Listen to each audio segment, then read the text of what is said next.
On the human rights report and then on Gaza.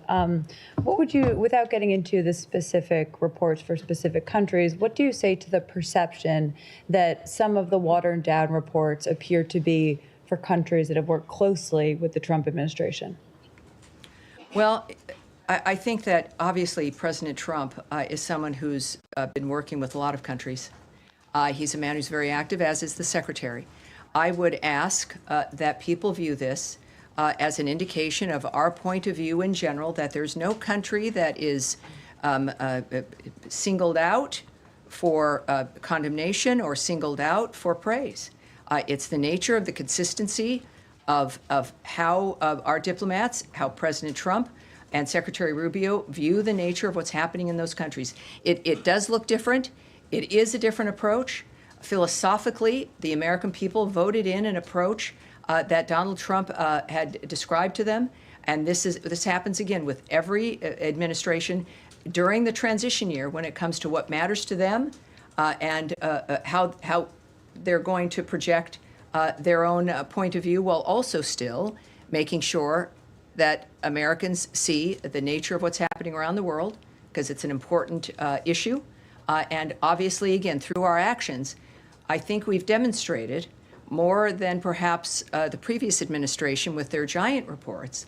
We've demonstrated very clearly President Trump's commitment to a world of peace and a humanitarian future where everyone can enjoy and look forward to the future. Two more quick questions. The secretary, when he was I'll a take senator, one more, and then sure. we'll move on. When he was a senator, he said in 2017 that for the first time in a long time, the report would not be presented by the Secretary of State, and he says, I hope they reconsider. Why isn't he now, as Secretary of State, presenting the report to us today? Well, I think what I've discussed here in general is that he cares about this issue. We've seen him in his Senate career and even his career in Florida, and now as Secretary of State, committed to human rights every day. I think that certainly next year's report is going to be a much more distinctive and clear framework of what matters to the Trump administration. But when it comes to the kind of rollout or the nature of how we're presenting it, I'm here at the podium discussing it with you. It is released to the American public.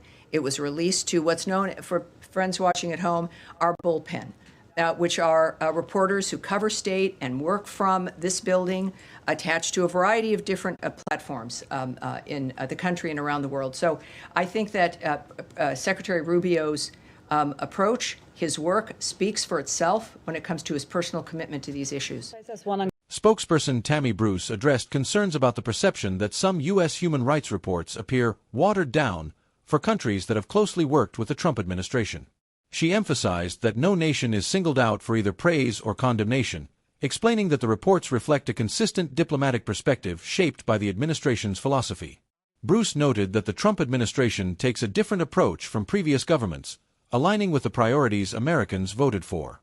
The goal, she said, is to balance transparency about global human rights issues while presenting them through the administration's worldview. According to Bruce, the actions of the administration demonstrate a strong commitment to peace and humanitarian efforts worldwide.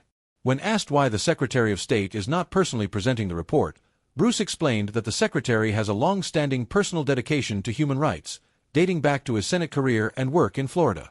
She added that next year's report is expected to offer an even clearer framework reflecting the administration's priorities.